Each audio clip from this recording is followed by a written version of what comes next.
Fala pessoal, nesse vídeo vamos falar sobre as estatísticas individuais dos robôs. Menu lateral, estatísticas individuais do robô. Nessa tela você pode aplicar o filtro padrão. O primeiro é sempre o mercado, se eu quero todos, BMF ou Bovespa. Posso filtrar os robôs por ativo, pela estratégia e posso vir aqui direto e escrever um pedaço do nome do robô e selecionar no combo.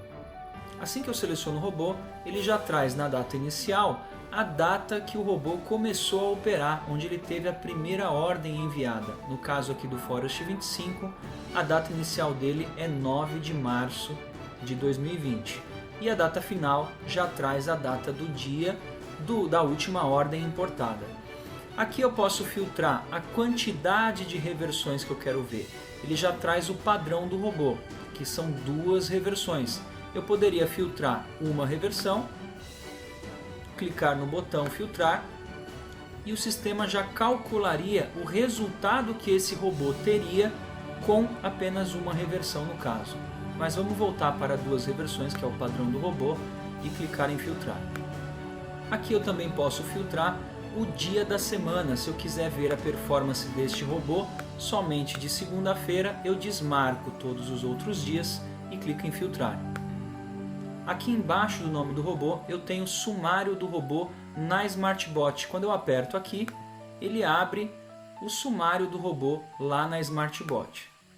Pronto, caso eu queira acompanhar alguma informação aqui, eu já estou dentro da SmartBot com o robô, no caso Forest 25, filtrado. Vamos voltar aqui para o Asimov, vamos selecionar todos os dias e clicar em filtrar.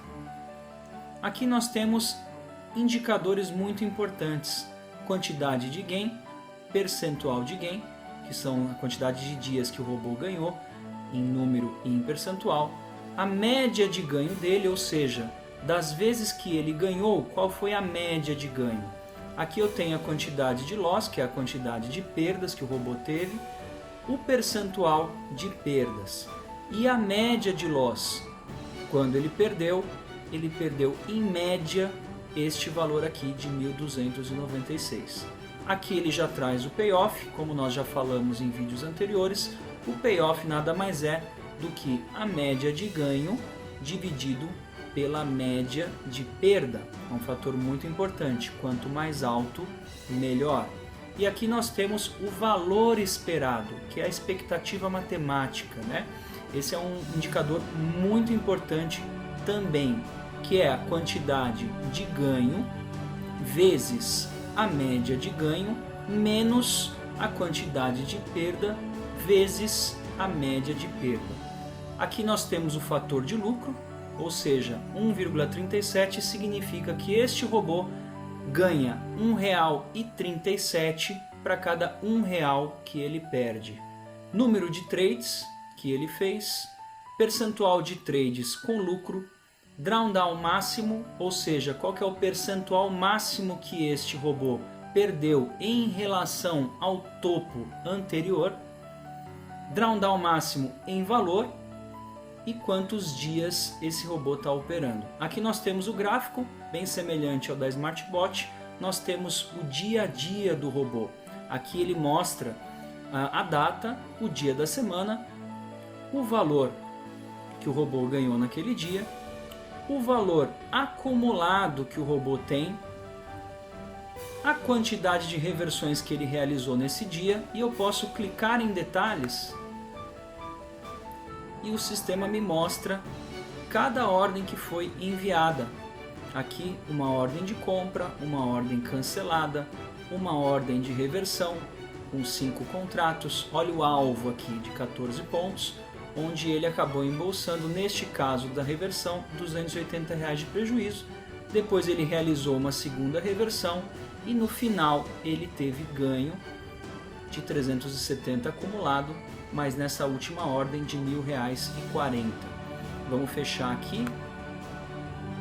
Ao lado direito nós temos o ganho do robô e perdas por dia da semana. Então eu vejo aqui de segunda a sexta o valor que ele teve por dia da semana. Repare que a quarta-feira teoricamente é o melhor dia para esse robô.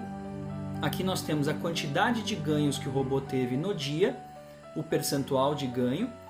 Neutros é quando o robô não entrou, não operou, tanto em número quanto em percentual. E eu tenho aqui a quantidade de perdas também em número e em percentual. Nós temos o maior ganho do robô naquele dia da semana e a maior perda também naquele dia da semana. A mesma informação aqui embaixo, só que por mês. Aqui embaixo nós temos ganhos e perdas por reversões. Então, com 0 reversões, esse robô teve 44 ganhos, 13 neutros e 44 perdas. Das 44 perdas, elas pulam para a reversão número 1. E aí ele teve 15 ganhos e 29 perdas. Essas 29 perdas ele também pula para a segunda reversão. Tá? E aqui a gente repara que este robô performou melhor realmente com 2 reversões. É onde ele acumulou o maior valor de capital. Então o ideal é configurá-lo para 2 reversões. Aqui nós temos os ganhos e as perdas na saída por horário. Aqui é o horário do envio da ordem e não da execução da ordem. Aqui nós temos a quantidade de ganhos seguidos. Aqui nós temos a quantidade de perdas seguidas também. E aqui nós temos o gráfico por horário de envio de ordem. É isso, pessoal. Até o próximo vídeo.